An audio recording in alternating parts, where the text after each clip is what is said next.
Здравейте, хора! Юни месец е 25-та година и днес съм се отправил на едно пътешествие, което планирам от много дълго време. Ще премина разстоянието от Пловдив до моето родно Дряново. Очертава се един дълъг преход с колело.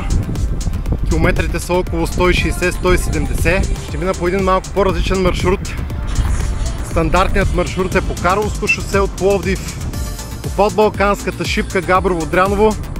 Само че тъй като там трафикът е изключително натоварен, аз ще направя нещо малко по-различно. Ще мина през Раковски, Брезово, оттам слизам до Павел баня, пресичам подбалканската, по едно вътрешно пътче ще стигна до село Шипка, оттам Катеря върха, Габрово-Дряново.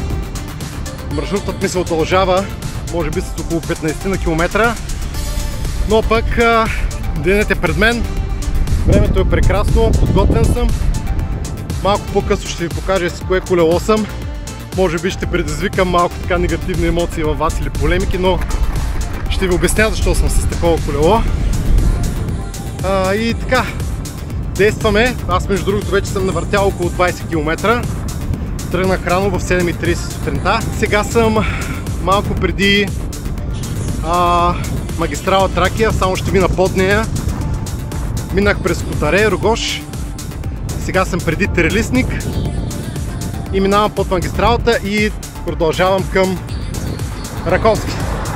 И така, точно в този момент минавам под магистралата.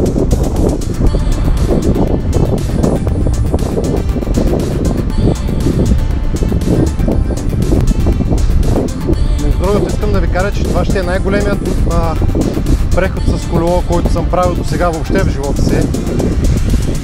Най-дългият, който съм изминавал, е 150 км и то по този същия маршрут, само че стигнах до половината и се върнах, за да видя докъде мога реално да изкарам. Така че за мен си е предизвикателство и се надявам да се справя. Пак казвам, с малко по-различен велосипед съм. Добре, няма какво повече да крия. Аз в момента съм с електрически велосипед. Ако сте гледали предишните ми епизоди, аз съм правил ревю на това колело. Това си е лично мое колело. Както знаете, аз имам около 10-на. И просто искам да се презастраховам и затова съм с това колело. Само че има нещо малко по-различно, което трябва да спазвам. Ако искам да стигам до Дряново, трябва през голяма част от маршрута да карам без батерия. Дори в момента карам без батерия, тъй като ако съм с включен двигател, няма да мога да измина повече от може би 70-80 км. И затова във всички равни участъци на долнища и където мога ще карам без батерия. Реално ще ползвам батерията основно в проходите. Това са проходът от Брезово до Павел баня, проходът Шипка, разбира се, и след това от Габрово към Дряново има едно изкачване. Преспетнал съм ги нещата. Надявам се да ми стигне батерията, но ще разберем. Така че това колело, което карам, не е като мотопед. Аз нямам копче, което да натисна и да се возя. През цялото време трябва да въртя педалите, за да се движа. Така че не е толкова лесно, колкото може би някои от вас си мислят. И така, малко преди Раковски съм и продължаваме смело напред.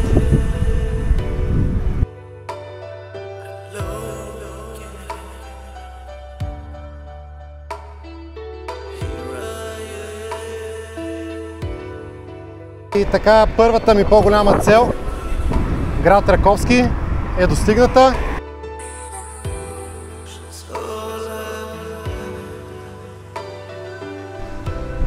И така напускам Раковски. И след 10 км съм в Брезово, от тук е само прав участък. Съм минал около 40 км.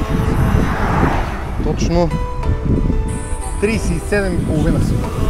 Тук вече трафика доста уредява и се надявам да е доста по-спокойно. Точно поради тая причина реших да мина от тук. Защото ако бях минал по стандартния път по Карловско шосе и под Балканския път, там трафика просто е ужасен. И наистина не ми се разположи.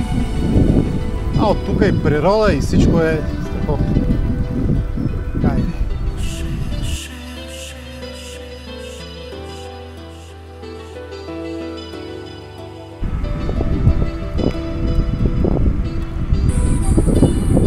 И така стигнахме Брезово.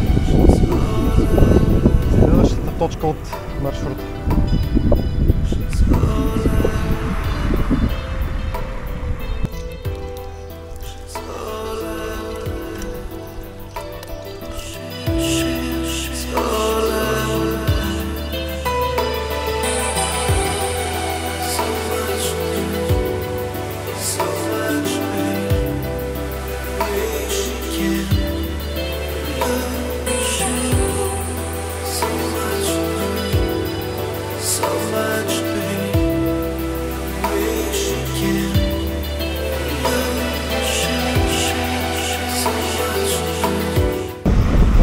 Оборудвам велосипеда, тъй като си нося и багаж, нося си резервна гума, нося някакъв друг инструмент, нося си храна, нося си вода, нося си дрехи. В момента така оборудвам велосипеда, тежи около 30 кг, така че не е лесно. Сега започвам леко изкачване, минавам на по-ниска предавка. Да, в момента съм с батерия, но не е толкова леко, колкото изглежда. И през цялото време въртя. Ето вижте. Реално, за да се движи велосипеда, каквото и да правя, аз трябва да въртя педалите. Нямам друга опция. Много хора не са запознати с тези велосипеди, на какъв принцип работят. Затова ви ги казвам тези неща. Да, в никой случай не е като обикновеното колело, не го отричам. Но, в крайна сметка, който каквото има, с каквото може. А аз имам и всякакви други велосипеди, не е само, да кажем, електрически. Може да ги разгледате в някои от другите ми видеа. Правя им ревю. И така, първите 50 км са зад гърба ми за 2 часа и 48 минути, което е чудесно. Движа се доста добре. В принцип не гоня време. Това, което ме интересува, е да стигна по светло в Дряново.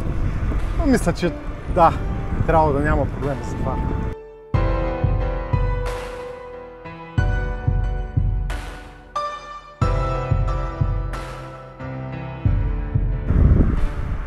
Малко съм в Розовец. От тук наляво е за Свежен. Прекрасно място.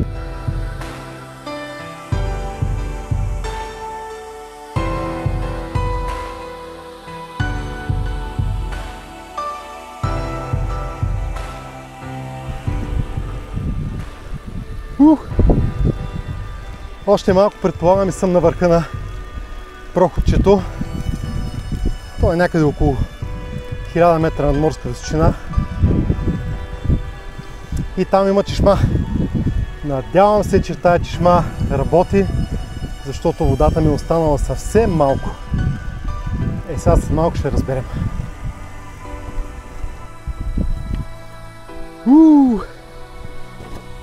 И така изкачих проходчето и тук ще направя първа почивка.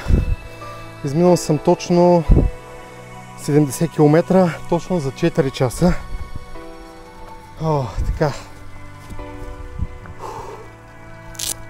Сега се поизмия, да хапна, да почина и пак действаме. Павел Банян, 16 км.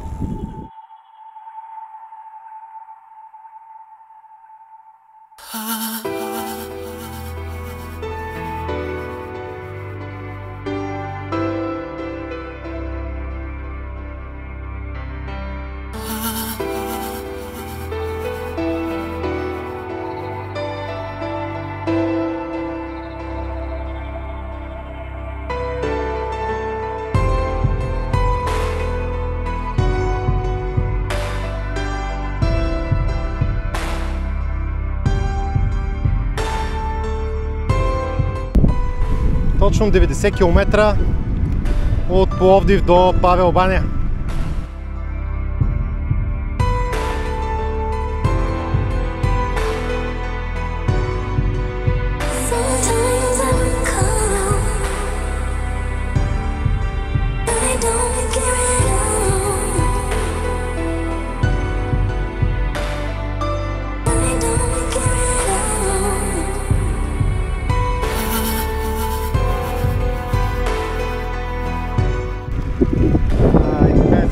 Балканската, но ще е за съвсем за малко. Буквално за 500 метра. Ето защо не карам тук, виждате ли? Това е кошмар. Сега тук ще завия към Дамасцена. Това избрах този маршрут, защото е много по-спокоен. Да, минавам един проход, но спокойствието си има цена. И от тук вече пак до подножието на Шипка ще бъде спокойно.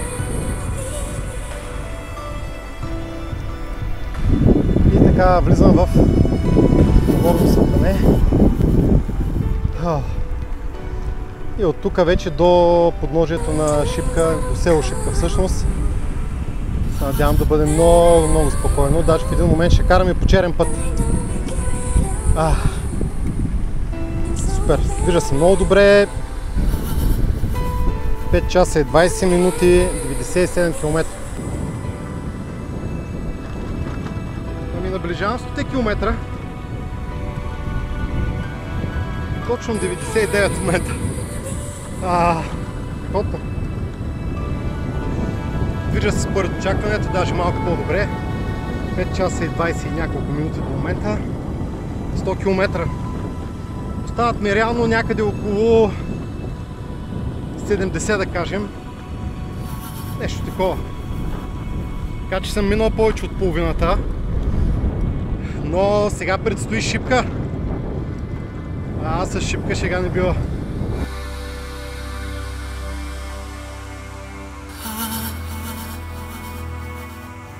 Бял за Горно Дряново. Но не е моето Дряново.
Така, село Шипка.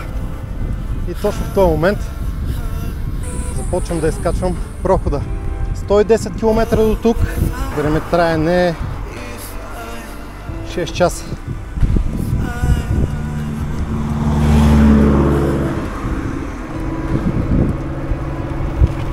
Ще един ентусиаст като мен се спускаше от Шипка.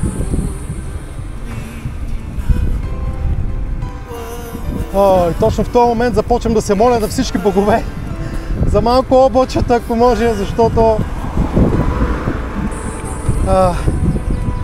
се изжега, асфалта също излучва топлина. Гледам, че нагоре има облачета, но допреди 1-2 седмици се молихме за слънце, защото буквално носихме зимните си дрехи, а сега вече се молим за сянка, даже ако може и малко дъждец, не бих се разсърдил.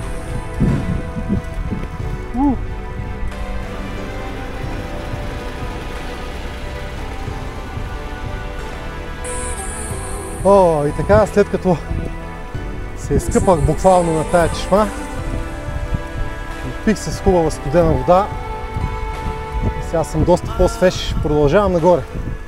В началото е малко по-стръмно. Естествено в момента вече използвам батерията, просто няма друг начин.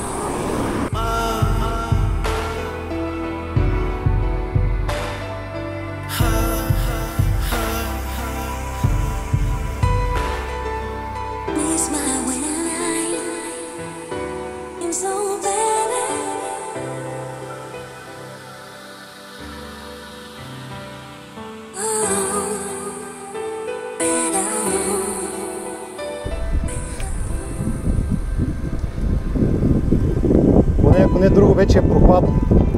Направо е супер.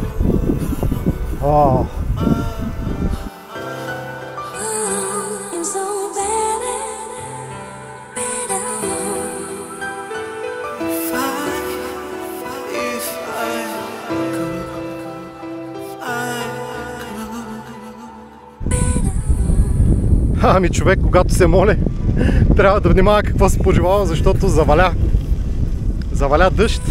Много е приятно. Аз започвам спускането към Габрово. Надявам се, че ще е само на облак и след малко ще спре.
Така, Габрово!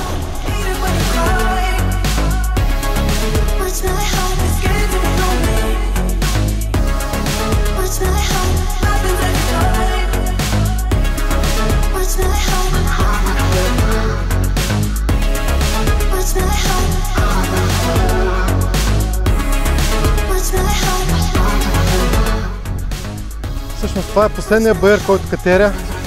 Къде около 3-4 км. След това общо взето до Дряново ще ми е само спускане и равно. Часа е 16:10, към 5 най-вероятно ще съм в Дряново. Това е много по-малко от това, за което мислех, че ще взема разстоянието. Аз се готвех за 12 часа. Всъщност сега ще се откажат някъде около 10-10:30, нещо такова. И това всъщност е с почивките. Чистото ми каране, ще ви кажа, 6 часа 47 минути ми е чистото каране. Другото са спирания, почивки, на шипка почивах половин час, хапнах, напълно нормално. Стават ми някъде около 10-15 км. Аз се включвам в главния път между Габрово и Дряново.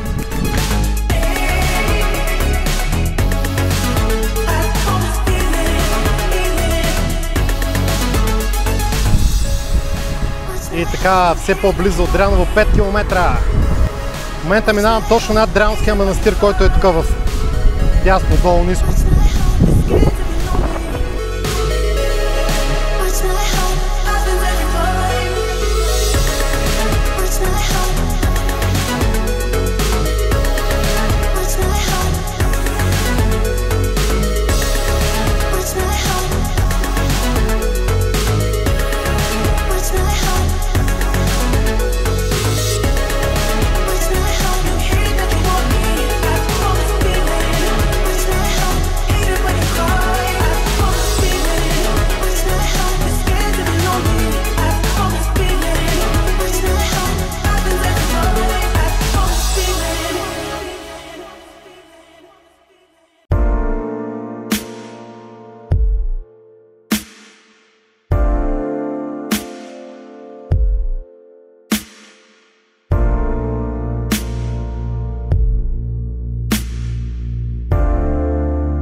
Kisses and I'm close. On the way home, back again. On the way home, 'cause there's still to the weekend. Yeah, you wanna talk. 'Cause there's still to the weekend. Аз викам, ще ме чакаш тук на червен килим ти. Добре, дошъл. О! Той колело, тук след някоя ракета, бе.